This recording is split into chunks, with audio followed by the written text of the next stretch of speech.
Hey Toyota fans, welcome back to another Toyota Tuesday. I am Brian from Sixth Gear Garage, and normally I would have Clinton from Dirt Garage, but he had some plans this week, so I had Jimmy from Snail Trail 4x4 lined up, and he is MIA. I hope everything's all right. Um, we didn't get a chance to talk much today, as I was doing some Toyota stuff today. I think I mentioned last week I bought my first third gen. It's a 1989. It's four-wheel drive. It's got the 3.0 V6, and it's a complete rust bucket. Rust bucket. There will be videos coming up on that as well. But it the goal was to kind of well, here. You know what? Let me jump over. None of this has been edited yet, but we'll give you a quick preview here. Welcome back to the Sixth Gear Garage. Today, I get tetanus. So there's a teaser. So you can see it's pretty rough, and it's looking a lot more rough now. I went ahead and I gutted the interior. I pulled off some trim. Basically, left the entire drivetrain intact. And from that point, it's going over to Mikey's house. We took it there today, and we took off the. Well, first we want to try and get it running because it's been sitting for 5 years. So we messed with that. The fuel pump wasn't priming, but it would get power if we ran 12 volts to it. So we kept doing that and kept messing around with it, and eventually we got it started, and it is a very healthy motor. And that's good because the motor, the transfer case is all going into our Gambler 500 vehicle. And that is a, you know what? I don't know if you guys have watched my old videos. If you're a long time subscriber, you may be familiar with the Wheelmobile. But let me give you a little bit of a preview here. Um, okay, this started a long time ago in probably 2014. We got a 1988 or 98 Honda Accord. Let's see here. Let me find a before picture. Do we have a before picture here? There it is. It started out as this. And I know it's not a Toyota, it's Toyota Tuesday, but it does get Toyota related at the end. So hang with me here. It started as this, and we painted up for the Medina County Rough Truck Competition, which is basically you try and not destroy your truck completely through an obstacle course. There's my 85 back in the day when it was two shades of red. But and then here it is at the actual rough truck competition. There's actually a video of this on my channel. A couple hard landings. That one hurt a lot. That one hurt. We lost some teeth. We lost a tooth there in the front. Um, but the car survived, and he was able to drive it around for a while. He just had to put a new radiator in it. And he came in ninth place out of like 50 something vehicles. So he got, I think, 50 or $100 for a prize. So after a while, the truck, or we had the idea of turning it into a truck. And that's when things got weird. Um, this is it pretty far along. Let me see if I have any other older photos here. Whoop, that's supposed to come later.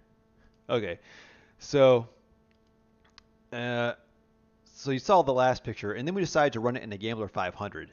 So we found a way to lift the rear using springs from my 7 Series BMW part out, and we cut out the rear wall and put in a Del Sol uh, rear wall. It has a roll-down window, so now it's an official two-door truck. And this is the last time we really drove the car. It's been sitting for about, well, let's see, 3-4 years now, almost 4 years now, just getting rustier and rustier. And the last time we had it up on the lift, the pads for the lift went through. So we decided that we were going to put the frame from my 1988 Toyota pickup under it. Now this frame it's been patched before. It's not falling apart yet, but it's not anything I would say that's worth restoring. So it was a perfect candidate for this project. And let me skip around. I have no order here. All right, here we go. So we did a test, and the wheelbase is pretty close. This is just the Accord with all the subframe and suspension on it still. And then we took all that stuff off. There's the old engine, the old four-cylinder engine and the front suspension. We had the rear somewhere, and now we just kind of have it sitting up there. Yes, it is way higher than it's going to be. We're not going to even bother trying to figure out how to mount the body yet until we get the engine in. So the whole engine and drivetrain was the holdup. But now, with this Toyota, we have that. So we can proceed on that and combine a Honda and a Toyota. Now, I did get some video of today's adventure, we'll call it that. It was pretty sketchy. Yes, Jim's Equipment Shed, they are missing out. That was really the first sort of project vehicle I did on the channel where we kind of showed it from start to finish. I think there was like 20 episodes. And that thing just won't die. It will rust away, but it won't die. So we're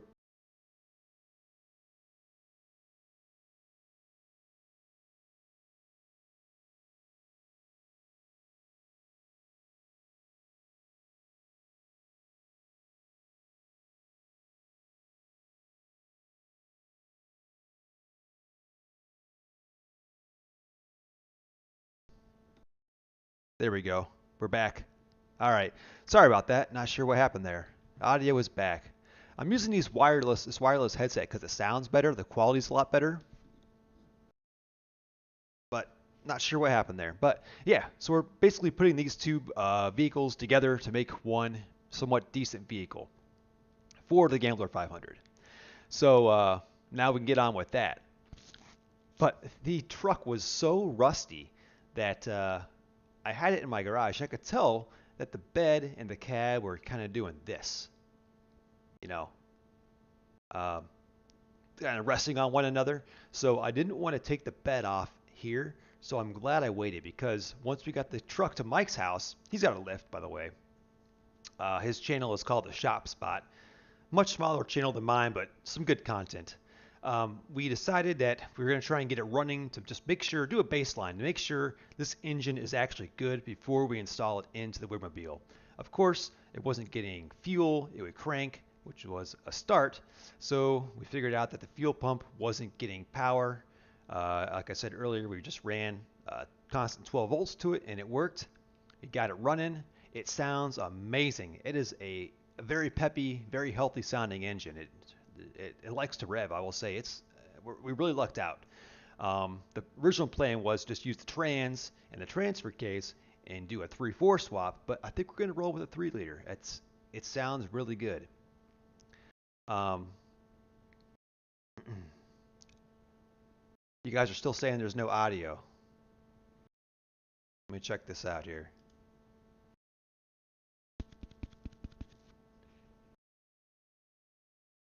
Get back to the story in a second. No, I'm hearing audio.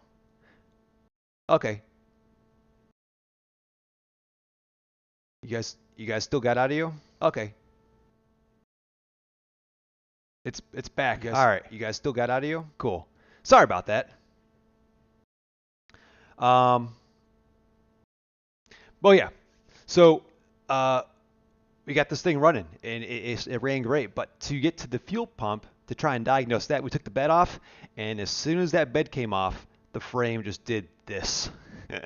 It totally just tacoed in half, and the only thing that kept it from completely snapping and being like immobile was that the drive shaft was under the cross member, the rear cross member that the exhaust hangs off of, and it was resting on the drive shaft. So I'm kind of glad if we did things in the order that we did. But it worked out. So we got it running. Then we after that we disconnected everything from the cab, and we lifted the cab off and left the basically frame and drivetrain on the ground. Then we cut the frame in half because it was ready to snap anyways, and we rolled the front half and the back half out of the garage separately. We used Mike's tractor to actually help pull the front half out because it was pretty heavy. We thought, oh yeah, it'll just roll like a wheelbarrow, but all the weight was not enough centered over the front axle to do that. But it's a work in progress, so there'll be some updates. It's cool because it's my first third gen and my first V6 that I've ever owned out of what 9 or so trucks now. So I'm excited to get into that. It's something new. Um, we'll see where it goes. I think it'll be a good Gambler 500 vehicle though, so it's going to be a lot more torque than we're used to. The old engine was a 2.3 liter VTEC four-cylinder. It had 140 horse, but I'm sure it didn't have much torque. So this will definitely be a good torquey build for some off-roading. That's our goal, just to have fun with the thing, and of course drive it around town because it's going to look very offensive to some people, I'm sure. um, so yeah, I'm catching up on comments here. Sorry about the no audio thing. It should be good now. I see some of you guys had to refresh to get it to work. Yes, Jim, it does have the 3.0 liter, which apparently is um, everyone doesn't like. So I was always skeptical. I always bought four-cylinder trucks because of that. But Clinton kind of convinced me. He said, "Hey, man, I've had great luck with the. He's had bad luck with the 22 RE and good luck with the V6s. So it's the 3.0. The original plan, this might have been when the audio cut out. The original plan was to get this truck because it had the manual transmission, the R150, and use that to bolt the 3.4 too, and have a 3.4 liter manual uh, rearmobile. So the V6, this 3 liter actually running and being healthy was just a bonus because I figured we'll just run it until it goes. Um, yes, the crossover tube it's a horrible design. If you guys aren't familiar with that, it's the exhaust from the passenger side. Instead of doing like a normal V6 and just kind of going down and meeting at like a Y pipe of some sort, it crosses over right behind the motor. I'm talking like, right butted up next to the motor by those cylinder heads and just soaks up all that heat. And that's just a common problem with these trucks. So we already talked about it. We're gonna look into some cheap headers for it, and of course do a custom exhaust anyways when the time comes. And also we'll probably do an EGR delete. The previous owner already started. There's a couple tubes blocked off and like a big old bolt welded in one of them. So it'll be a healthy motor when we're all done for sure. Let's see. A 2JZ into a 93 two-wheel drive. That would be an awesome swap for sure. Yeah, the V6, that was Honda's first V6, the 3.0 liter, and they just didn't quite get some stuff right. Um, and then the 3.4, they just nailed it with that motor. But yeah, the 3.0 is known for that crossover pipe being a problem. So if you have one, uh, delete that. Just go with regular headers, and you will, by all means, prolong the life of your motor. This one that we have, it has about 153 or 158,000 miles. So, relatively speaking, it's still young.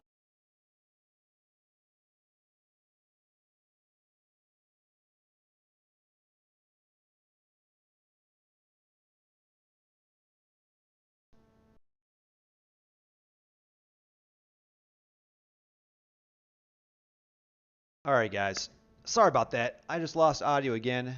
I'm going to switch up to my old microphone. Quality isn't as good, but it's not going to cut out. So, be right back.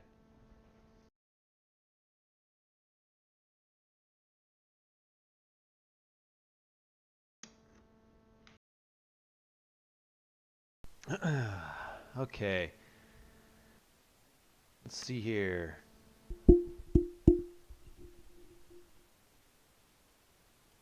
Switch this over.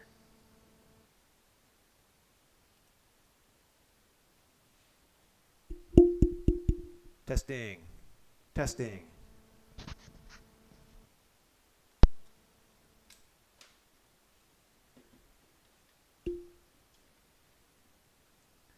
Sorry about this, guys.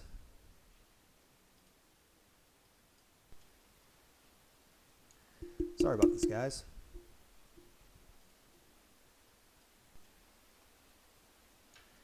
Sorry about this, guys. Turn this thing off. I don't know what the problem was tonight. I apologize for those technical difficulties. Everybody hear me good now? I'm using my cheap microphone. All right, thanks. It sounds better on the Gold. Okay. I know before I always had some noise issues with the Gold, but I'll be happy to use this one instead of those headphones. Oh man, so where were we? Let's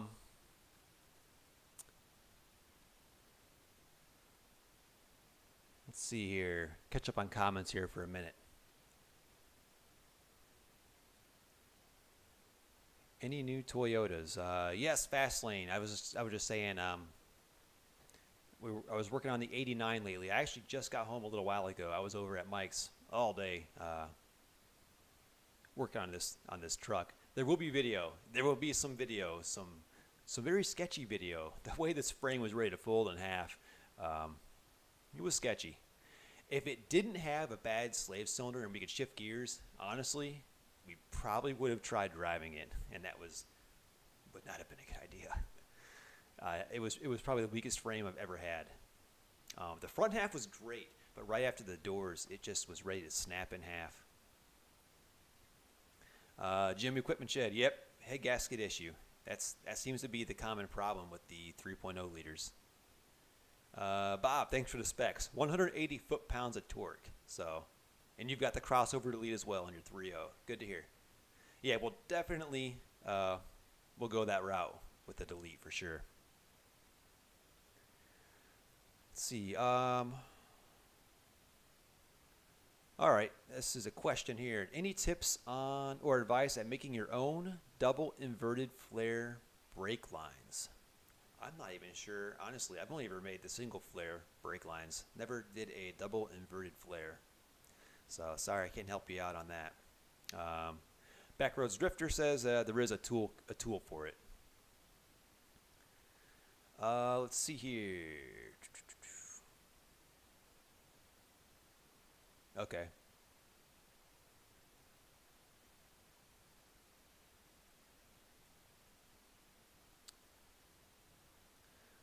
Yeah, typical Toyota frame. It totally was. The truck, I think I said this earlier. I can't remember it. It's been sitting for 5 years. The last sticker of the oil change was 2015, and the plates had a 2016 sticker on it. So it's been sitting outside for 5 years, and I'm really surprised it ran as good as it did, even with that old gas still in it. We had to mess with it for a while to get it running. It turns out we had to run a new fuel line because the other one broke and was spitting out fuel. So we ran a new fuel line, just a temporary one, just outside the cab, and we tapped into one of the return fuel lines instead of the actual one into the fuel rail. So that was a holdup. But yeah, I'll get a video for that soon, guys. We did document some of this stuff, and we'll continue to document some more. Let's see, recommendations on an aftermarket rear bumper for an 88 4Runner. Minimal welding and altering preferred. There's a lot out there. There's ARB, there's Trail Gear. I think anything name brand would be good. Yeah, someone suggested Trail Gear. That's a good one. I see that one a lot.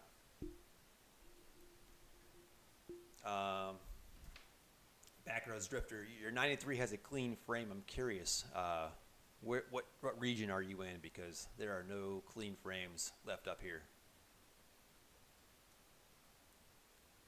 Marlin, yep, that's another good one. Marlin. Let's see here. No rust at all. Jealous. So jealous. Well, guys, let me see here if I've heard from, no, haven't heard back from Jimmy from Snail Trail, so sorry about that. I guess I'm rolling solo tonight, though. That's all right. I do have some more local Toyota and regional Toyota classifieds to check out. Eastern Kentucky. All right. Good to know. That's not too far from Ohio. If I ever am in the market, I will head down that way.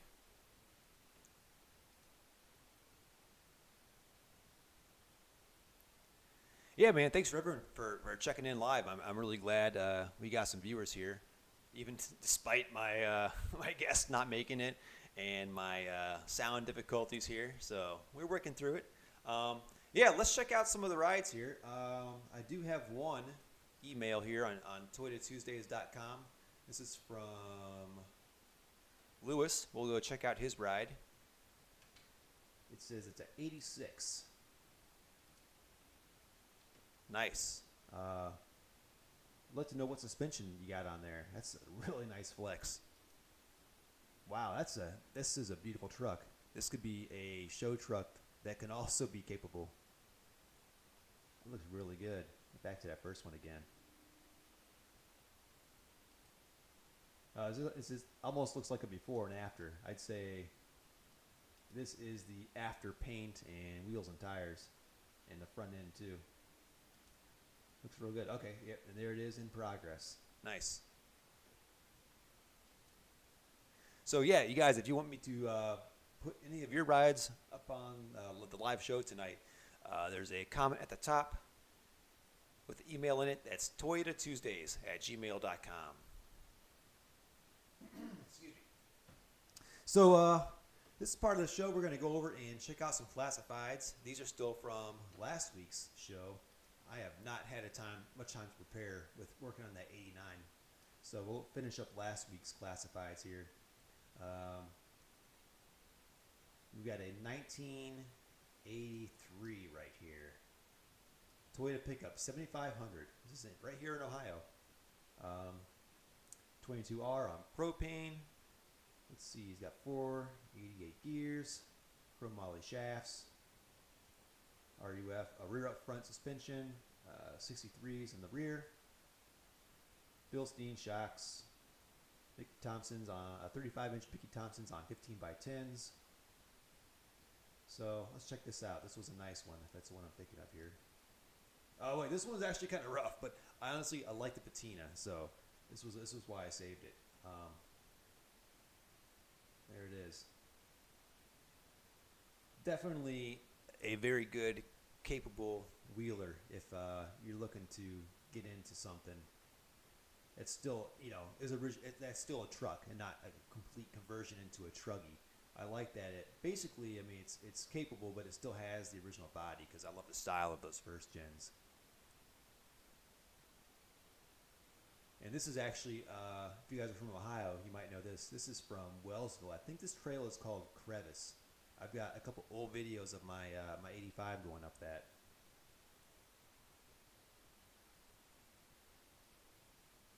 B-Locks, there it is.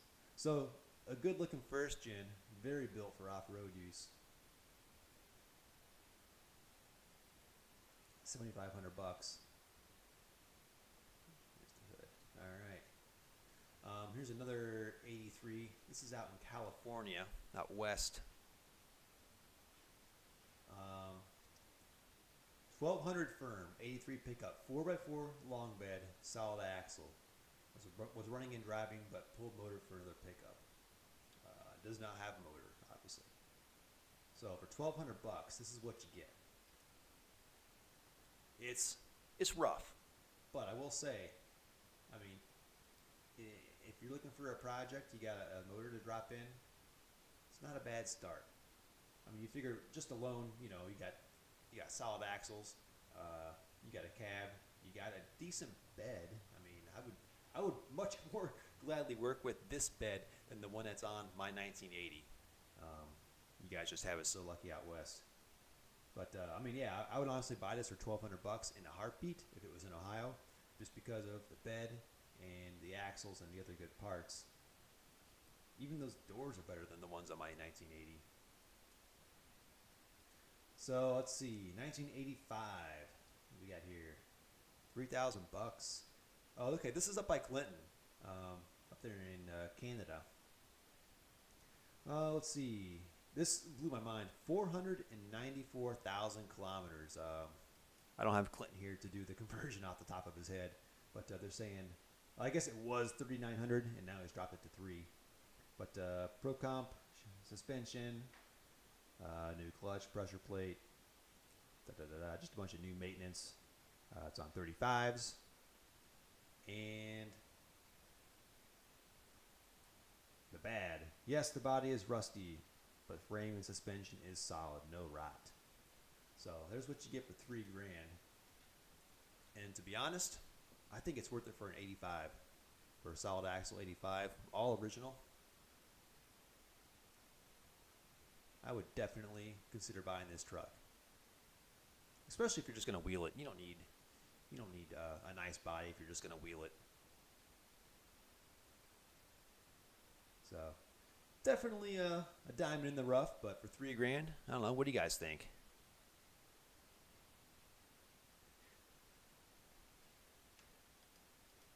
We'll do 87. Back here, 87 here. This one sold pretty quick. This was here in Ohio. It was $1,500.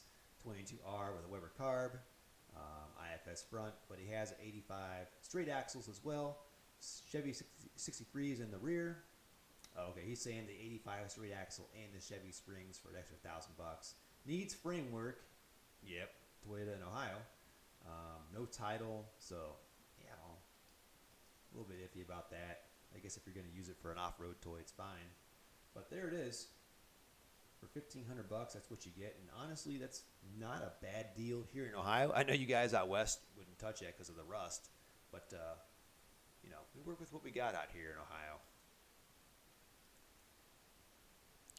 Ohio. Yeah, exactly. Yeah, $3K for that was a really good deal. Like Clinton always says, man, there's really good deals up here, and that's what I've seen so far. People just practically give these things away up in Canada.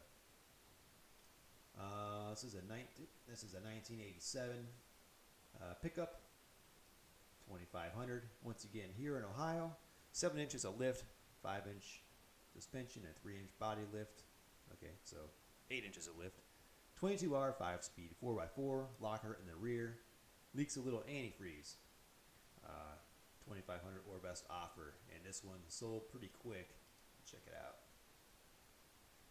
And this one actually looks like it might be, daily drivable. It does have, it looks like the bed's been replaced with one from a 2-wheel drive, which explains why it's not full of rust holes. But yeah, I mean, that truck in that condition for that price, I'm not surprised that sold as fast as it did. Here in Ohio, once again, out west, different story. But here in Ohio, anything that's not completely rotted away body-wise is worth it. It's this one here. Got another 87 extra cab. Peebles, Ohio. Will need towed or trailer. This is how most of the Toyotas ads in Ohio start. Needs clutch. Okay, so it's not actually rotted away, or at least it doesn't say that it is.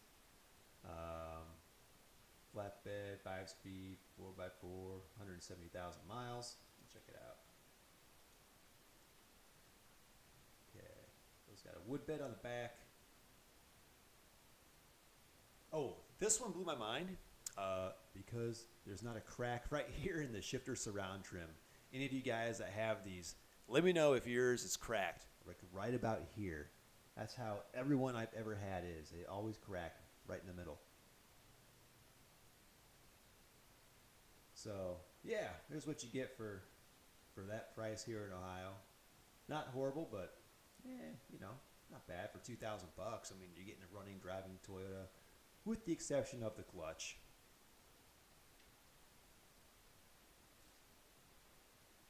Next up, found my 1988 4Runner. This was up. Okay, this is up in Canada, so it's probably a good deal. Look at this, $2,000. Mind you, this is $2,000 Canadian. All these prices from Canada are Canadian, so that's probably what, like $1,500 US, if in there. I don't have Clinton here to translate all for me, but that's pretty cheap. Blown head gasket, still drivable but short distances. It's a 22 RE 5-speed 4Runner, power steering. Needs a lot of work to be restored. Let's see, the floor has no holes or rust, and the frame only has surface rust. So the interior is missing some parts. But for 2,000 bucks Canadian, I think this one was a really good deal. I mean, I would buy this in a heartbeat if it wasn't, you know, a couple thousand miles away. So yeah, the body's getting rough, but I mean, it's cheap enough to cheap and easy enough to replace a head gasket on a 22 RE. So yeah, body is rough. Actually, that actually that teal Honda Civic hatchback over there, I thought that was my first car, my first Civic. Looked just like that. So there you go, 2,000 bucks Canadian, and that is also a steal.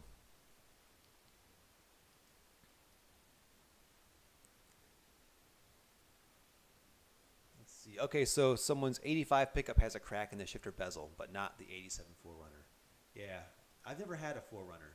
Been looking for one, but never found the right one. But all the pickups I've had have had that crack in the shifter bezel, and they're not cheap on eBay either.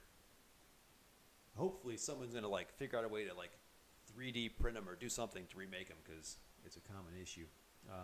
This is a 1988 4Runner SR5 for 6 grand, and this is in Michigan. Um, 3.0. Let's see. And he did remove the crossover exhaust as we talked about earlier, replaced with headers, 33s, and let's see. It comes with a bikini top. It's got new carpet in a box. A Spartan locker for the rear. The only issue is when you're in reverse and the clutch is not completely engaged, it chatters. So that's not too bad here. 6K or best offer. And I like this truck. I like just the way this one's built a lot. With the flares and everything, it looks really good. I like the top as well. And you can see it's got a little bit, there it is. It's got some of the rust. Nothing like that cheap one from Canada, but definitely a Michigan 4Runner. But I'm guessing the rest of the truck's all original because it still has the OEM graphics on it. I don't know. I mean, the paint is really nice. I'm guessing that's original. But yeah, for 6 grand, it's not bad. I mean, you could definitely save that body. All right, one more, and then we'll get back to the comments here. This is up here in Canada, up Clinton's way, 2,700 bucks Canadian. So maybe what's that? A little over 2 grand US. 88 Toyota pickup, flat deck 4x4, 5-speed. 2 sets of wheels and tires. Speedometer doesn't work. Gas gauge doesn't work. A bit rusty but trusty Toyota. That's a good way to sell it. Go up here. It's got a pretty cool bed on the back. I think this is when he was still building it because it's not done yet there. But there it is. Yeah. Pretty cool bed. I kind of like how it kind of ramps up like that.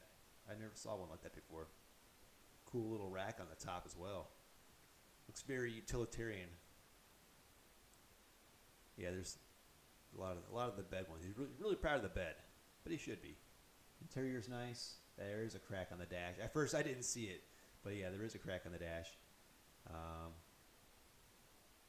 There you go. So 2,700 bucks Canadian will get you that. So there's what's available out there. Let me check up on the comments here. Let's see. The 87 extra cab. Yeah, that was a good deal. I agree, man. I definitely agree on that. The Pro Comp lift kit. Bolt-on or require relocation. No, I've got the 4-inch Pro Comp lift kit on my 85, and it's just a direct bolt-on. You don't have to relocate the hangers or anything like that. So it's a good kit. I will say it rides rough. It rides a lot better when I get, maybe 100 or so extra pounds in the bed, like for like a weekend excursion or something like that. Once I got all my tools and the spare tire and all that, it rides a lot nicer. Or when I had a cap on the back, but under regular driving, it's a little bit on the harsh side. You can tell it's a lifted Toyota. I'll put it at that. Also, I noticed that it seemed to ride a little bit softer up front after I got rid of the factory steering and I cut off the the brace to the frame, going from the front axle to the frame. You do that when you install the high steer, and when I did that, it seemed to ride a little bit softer as well. Okay, well, we got Backroads Drifter, 93 solid axle swap, dual cases, 529 gears. The rear diff needs reshimmed. Bunch of add-ons. Only 96,000 miles. That's a baby for a Toyota. $7,000. That's what that gets you. Hey, Backroads Drifter, if you want to send me some pictures of that to the email address, toyotatuesdays@gmail.com, we'll show everybody what you have for sale there. In fact, let me see if I got any more. We did. We got one from Ed. This is a, let's see here, 3rd gen. Don't have any specs on it, but there it is. It's a nice looking truck. Yeah, very nice truck. I like that that winch setup there. That's kind of cool. And there it is, 96,000 miles. Okay. Oh, that is Backroads Drifter. All right. Yeah. It's just a baby. Hey, you know what? While I'm over here, I actually had Jimmy from Snail Trail. I saved some of his vehicles. I'll give you a quick rundown here of what they are. He names his vehicles. I don't know the names of all of them, but he's got Samantha, and this has been a long-going project on his channel. It started out as a 2-wheel drive, and he's converting it into 4-wheel drive. You can see there, it's been a good watch to see how he does it and see all the steps involved. So that is Samantha, the 3rd gen, and we've got Bobcat, which he's had for a long time. I'm guessing it's called Bobcat because the bed is bobbed, but that was his primary trail rig. And we have, okay, this is Clifford. This is his tow rig, a beautiful OBS Ford F250. I can't think of the last time I saw that generation that good, that nice, in an F250. So there's this trail rig, and he's got a parts truck, or maybe it's a parts 4Runner, can't tell. I think it's a 4Runner, out back behind his shop. I don't know if that one has a name. I don't know. I feel like if I was just going to part out a truck, I probably wouldn't want to name it, you know. Don't want to get attached to it. And here's his 2016 Tacoma. This is his daily driver, also his overlanding vehicle. And he's got a lot of other vehicles that he features on there that he doesn't actually own. A lot of other vehicles, mostly all Toyotas though. So definitely worth checking out. He does a lot of how-tos as well as off-roading. He's out in California, so he's got a lot of good trails to choose from.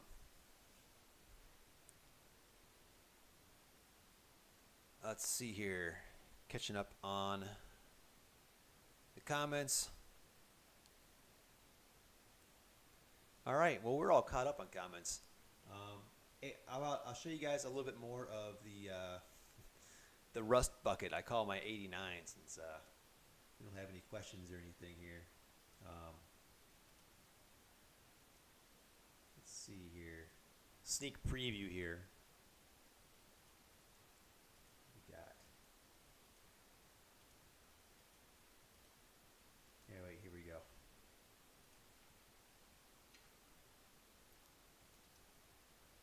So there is. Moving on back. Turn the sound off.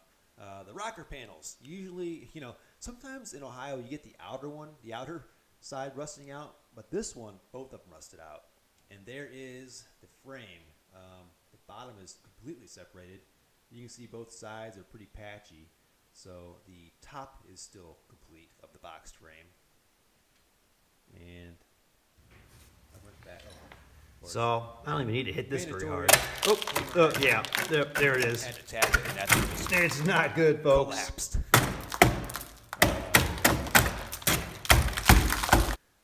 So where is the back? Let me find the back part of the frame here. Oh no! Got the beach ball of death. Come on, Mac. Oh, there we go. Whoa, what just happened?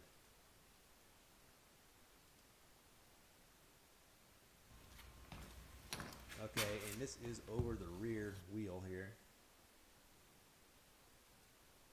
And you can see this is the outer wall of the frame, and it's just completely rotted away. Right out.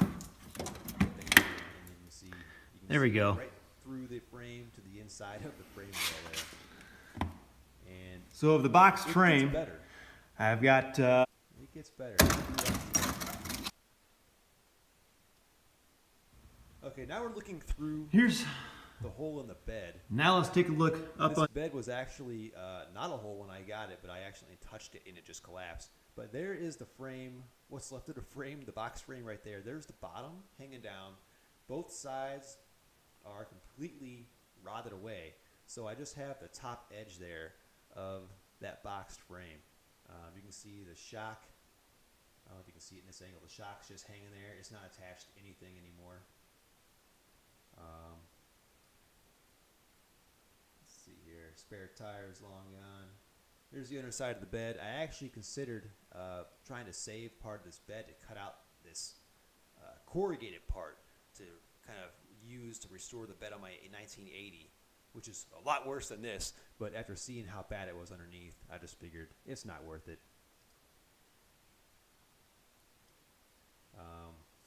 This is a receiver hitch there, and it's very, very rusty. I would not trust that to carry any weight. Yeah. Well, like I said, I did not go through and even look at this or edit any of these yet, so my apologies for showing you all my raw footage, but I want to give you a sneak preview. Man, my Mac is not happy. I should probably restart it. I might restart this thing like once a week. Probably not enough. Here is the. If you look at this side, which has the large section of frame rusted away, you can tell something's. So if you notice, look at the gap from here to here, and then the gap behind the tire to the fender. So the whole frame has separated and is shifting back. And then over here on the driver's side is doing it a little bit, but it's not as bad. You can see it's still a little bit uneven, but the gap isn't as bad as it was. And this, you can tell that it's not resting on the cab, but done there. Hold on. You can tell it's not resting on the cab, but it is missing some paint there. So that's a sign that it has been contacting the cab. So I guess before they parked this thing 5 years ago, the frame was already getting pretty sketchy at that point, being that there's already, paint chips right there. What else do we have? They already cut off the cat, of course, since converter prices are through the roof, just like lumber prices. Everything's so expensive right now. I heard copper is going to be going up soon too, so I ordered a few rolls of copper wire so I can get the electric done in the pole barn before that gets expensive. There's the inside of the driver's side frame rail, and it is, rocker panel, and it's actually worse than the passenger side. But yeah, there she is from afar. Looks a lot better from far away. And I think that's about all I've got here on that. I'll get back to the comments here. Let's see. Did I restore the dash? You know what? I took a break. I think I mentioned last week. It was not going well. I made some mistakes. I'll leave my mistakes in the video. I always do. But it didn't go well. So I'm actually going to remove the vinyl that I've already applied, and I got some more vinyl. It's a little bit thinner, and it should stretch a little bit better. I'll explain all that in the video. I'll leave all my mistakes in. Uh,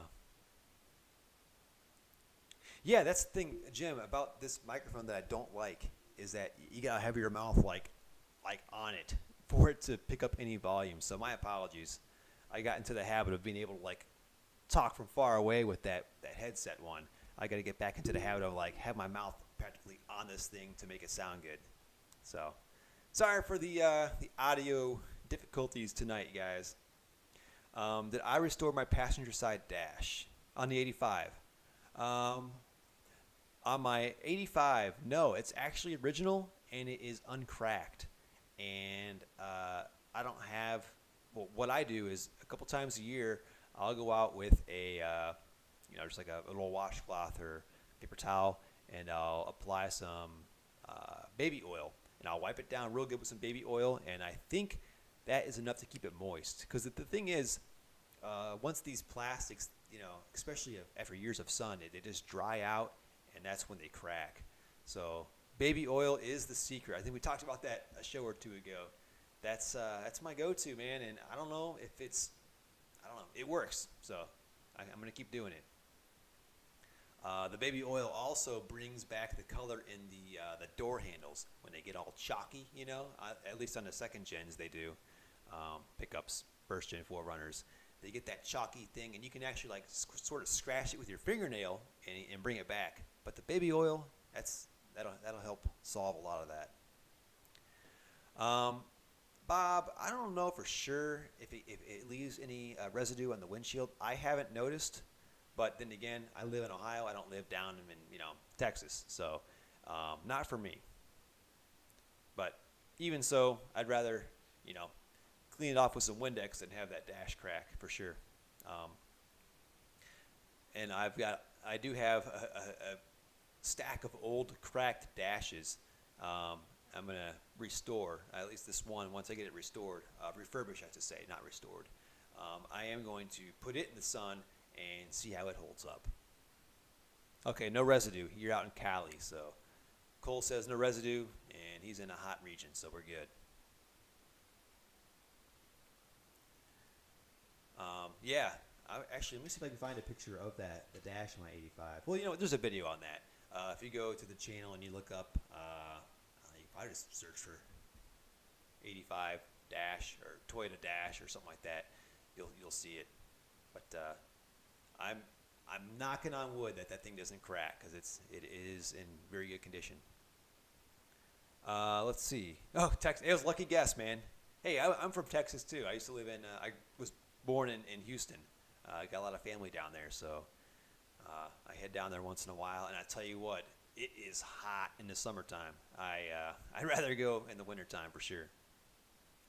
Yeah, the heat that those interiors see down there. You guys must have a lot of damage to your plastics and all that down there in your interiors. At least if you're in southern Texas. I don't know. Maybe north of Dallas gets better, but down by Houston, it's a sauna. Yeah, the carpet pads, they help too. Cole, good point.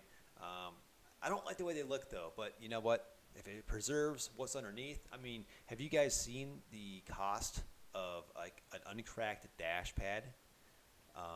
Like on eBay, they just go up in price every year. I think the last one I saw was like 400 something bucks, which is ridiculous because I think it was like maybe 2011, 2012. I had a couple of them from Parts Trucks, uncracked dashes, a brown one and a gray one, and I think I sold them for like maybe $100 each on I Hate Mud.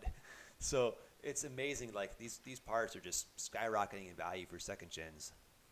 Yeah, Bob. Yeah, like $450. I think that's what I saw it go for, and I wouldn't be surprised if they keep going up because people want original, unmolested parts. Someone's got some deep pockets out there, that's for sure. Probably for all the trucks that go to like the auctions, the ones that are fetching $20,000 to $30,000, or the Marty McFly Back to the Future clones. Those trucks, they fetch a lot of money as well. We talked about that last week. Bring a trailer. There was a Back to the Future clone truck that fetched, what was it? I think it was like $58,000. I mean, that just blows my mind. Yeah, yeah, they are hard, so hard to come by. However, I don't know if you guys have seen these dash caps that they make. They're real thin plastic, and you don't even have to remove your dash pad to install them. You just, I guess, put some adhesive down, some silicone, and you put this little thin plastic cap on and just clamp it down, and it really looks pretty good. They come in like in a black plastic, which is like a plain sort of semi-gloss color, and you can tell it's plastic. But I have seen some where people paint them to match, and you can't even tell from the photos that it's a thin plastic cover. There's different manufacturers out there. I think did I say it a second ago? Was it AccuForm? AccuFit? Might be AccuForm. Is the one that I saw painted, and it looked brand new. It looked like a brand new dash. I was really impressed with it. And to be honest, after the trouble I'm going through on restoring this this dashboard with filling the cracks and wrapping it, and just it's so time consuming and it's a pain, to be honest. I would have gladly paid 100 and whatever, 20, 140 bucks, and just painted one of those things and just clamped it on there. That would be the way to go. I tell you that for sure. Oh, it comes in colors. Okay, yeah, Bob, good point. I've only seen them in black for Toyotas, but maybe they do come in colors. If not, it's easy enough just to get some adhesion promoter, or some kind of a plastic primer, and paint it to match with some either, I know, Duplicolor and VHT. They make a vinyl and fabric paint. Is it SEM? Yeah, SEM. They make a good vinyl paint. This is all aerosol, by the way, just shelf stuff. Let's see. Yeah, I did see the one where they restored the actual Back to the Future truck. That was a cool series to watch. Yeah. And I think that third gens are right around the corner from starting to go up in price. I've seen some low mileage, top of the line SR5 trucks with some high asking prices. Yeah, please do send some photos, Bob. Actually, I'm going to jump over right now and check to see if we have any more emails here before we call the night. We're approaching 10 o'clock. Oh, man. Bob, give me ideas about frames again. Bob Frazier, not Bob the Builder. We talked for a while about a way to get frames from Oregon to Ohio, and he volunteered to actually trailer one out to me this summer because he's coming to Ohio. Of course, I would pay for the trailer and gas. And by the time you get a U-Haul trailer, you're looking at over $1,000 and plus gas. But yeah, there's a train full of frames. That's how they transport them then. Okay. All right. I will add that to my collection of thoughts on how to get some frames out to me here from the West Coast. Apparently, I just need to buy like 400 at a time to make it worth it. Wow. I wonder what those frames are for. Nice.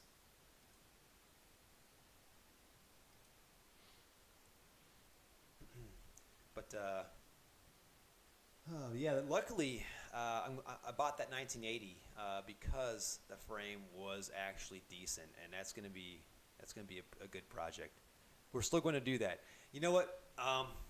We'll see, man. I'm almost over that 87 that I'm trying to find the frame and the bed for.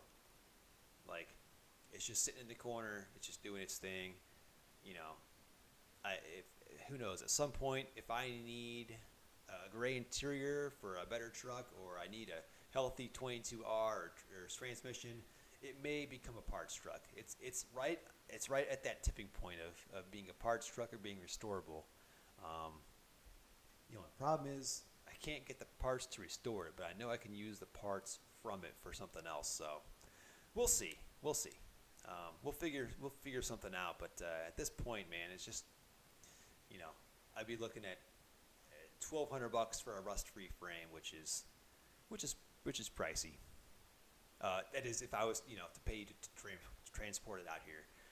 When there are frames down in Kentucky, which are also pretty good, in the $500 range. I just have to drive, 8 hours. So I guess it all comes down to time and money, right?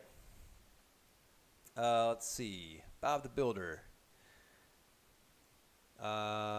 You got a good frame, and you want to remove the cab and the bed to protect it.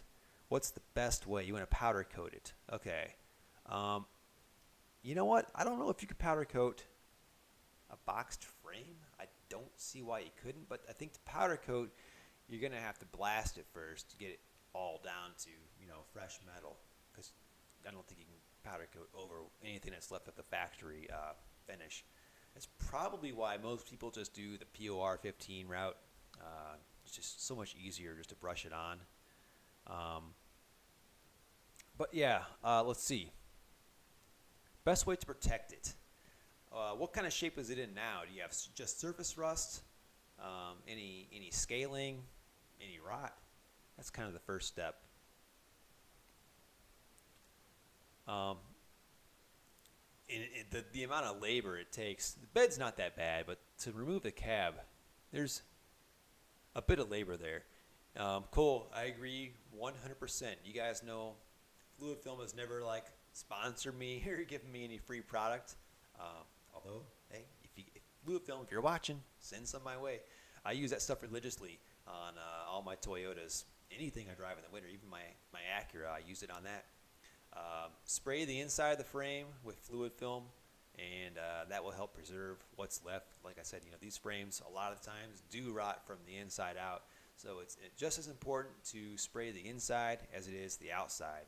And they have, at least on the aerosol cans, there might be something for the bulk as well. On the aerosol cans, there's a little nozzle you can put. It's got a little wand on it with a little nozzle at the end that sprays in 4 different directions, kind of goes everywhere at the end. And that's what I used on the frame for my 80. I sprayed that in the fall. And then for everything else, I just use an old spray gun, like an automotive spray gun, and just pour. I buy it by the gallon and pour the bulk in there, and that's your best bang for the buck. And that's good just for the underbody and inside any crevices or anything like that. But yeah, highly recommend Fluid Film. The only downfall that I found is that when it comes time to work under the vehicle, whether it be on a chassis or anything really, any wiring harness, anything you touch is just going to be full of black junk. But yeah, I'll take that over a hole in the frame. Bob's frame has barely any surface rust at all. He plans on doing much more to the truck. An engine upgrade. Okay, 2JZ. All right. New axle.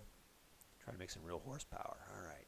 It's not a 360-degree nozzle. It has it's like a little metal nozzle, and it has, I think, one hole facing straight out, and then 4 on each side.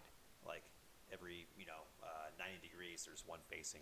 So it does a pretty good job, and I spray it, in all the doors and everything, any fender gaps, even down in the rockers, anywhere you can get in, it's good to spray it.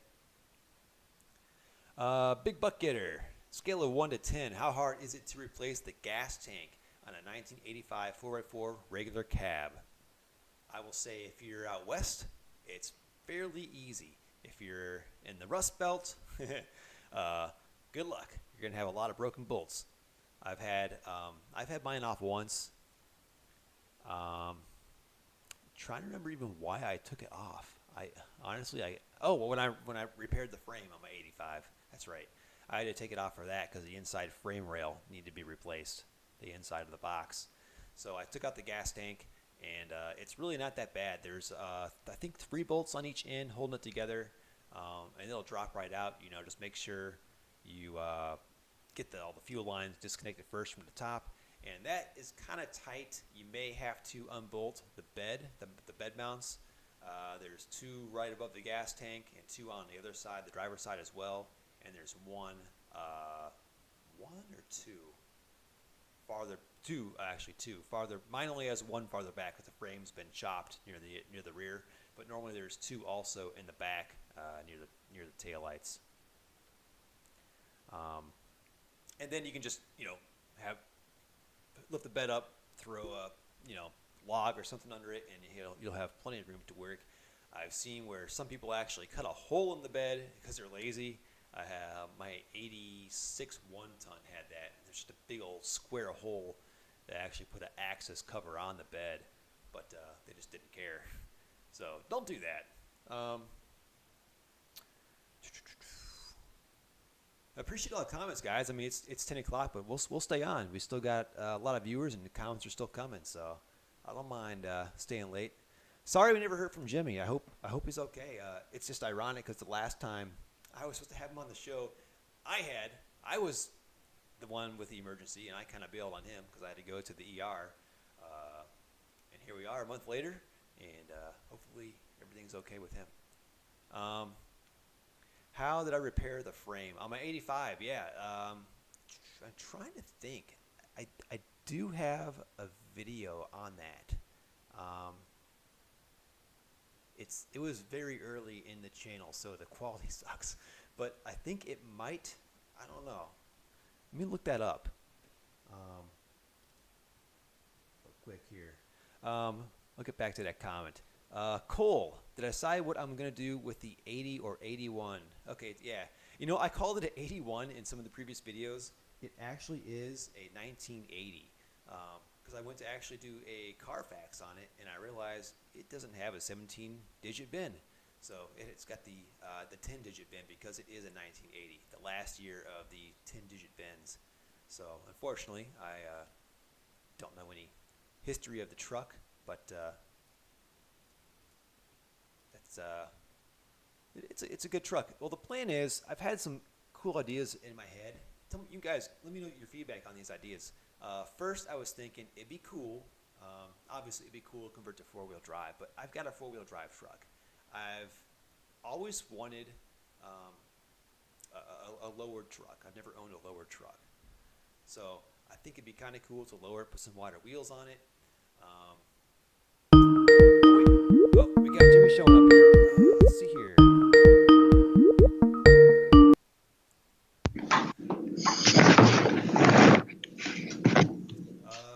There he is. Video. There we go. Hello. How's it going, man? I can't hear you for some reason. Oh, you can't hear me? Let's see here. How about I just try to turn it up? All right. How about? Can you hear me? I hear you fine. Yes. I can't hear you. You can't hear me. That's weird. Why is that? There should be no reason. There should not be, because I think unless I went out, no, everybody else hears me on the channel. So, not sure what's going on. Can you guys hear? You guys can hear your Jimmy, okay, right? Why is the audio not working? Well, here, while he's figuring that out, my How other about thought some for my headphones? 80 was to get a dually rear end with some dually fenders on it. So that's why I looked at trying to find dually fenders that would fit, like the flares. I looked at like the C30 ones from like an old square body dually. The only problem is those things have giant beds, and those fenders are so Toyota bed. So I may abandon the whole dually idea, even though it would look awesome with matching fenders. I think I'm gonna abandon that and just stick with this for now, keeping it simple and just going with maybe a little bit lowering and some wider wheels and tires. And I heard there were, Bob, you're right. There are some true dually fenders from Toyotas, and I think some old Datsuns might have had them as well. And they are extremely rare. I couldn't even find any. All right, still can't hear me. Let's see here. All right. I'm going to try. calling him back here.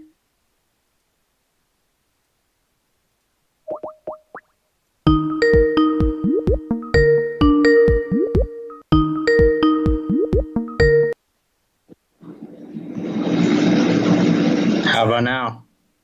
Can you hear me? No? Weird. I can't hear you. Very weird. This is so weird. Microphone. Yeah, I don't know. They can hear us both.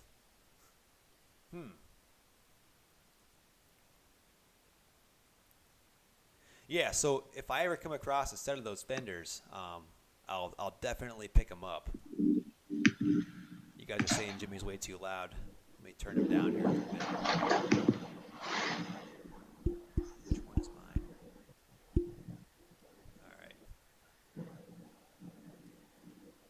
All right. So yeah, I don't know. I'm gonna restart my computer. I wonder if he thought that the show started at 10. That might be the problem. Because I said 9 Eastern Standard Time, and he's out there in the West Coast. But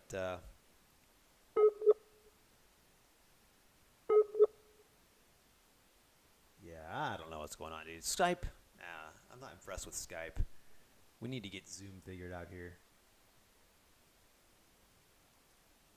But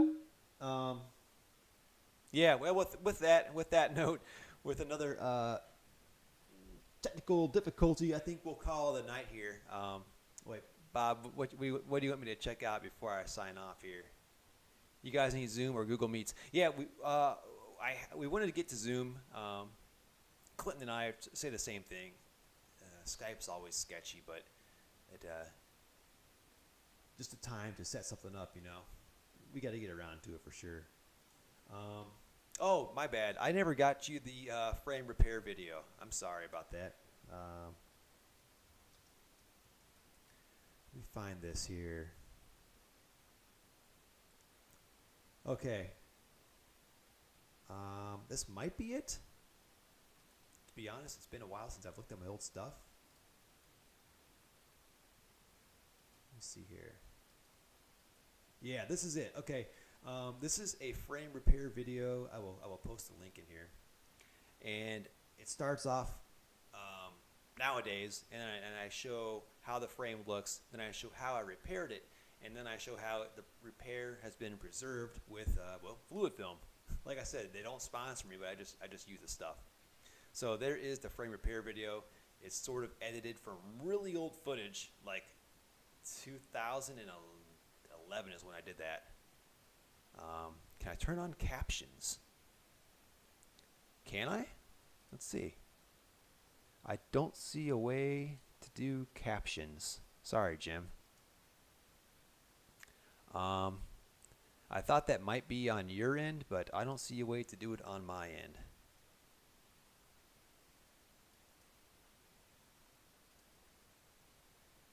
I've seen that Toyota dually you're talking about. It's the it's honestly I don't like them, but it's the custom cabs. They look really awkward, and it's got like the big back window. I just feel like that just wouldn't be a useful truck because it's only a 2-door. I mean, unless you're driving like cross country, it's going to be a pain to sort of get in and out of the thing, you know. But I've seen those with the original Toyota dually fenders, and I love the style of those fenders.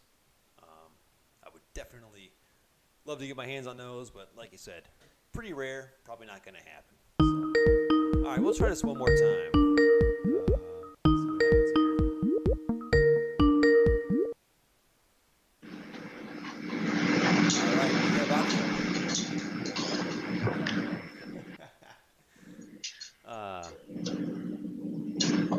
is, I don't know, that's weird. It's all good. No worries. Well,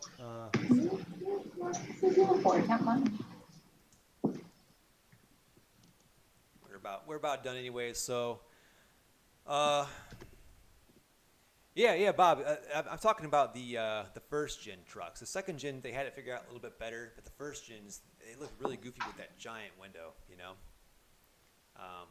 I'll find some pictures of one of those for the next show, and we'll put them up and see what everybody thinks.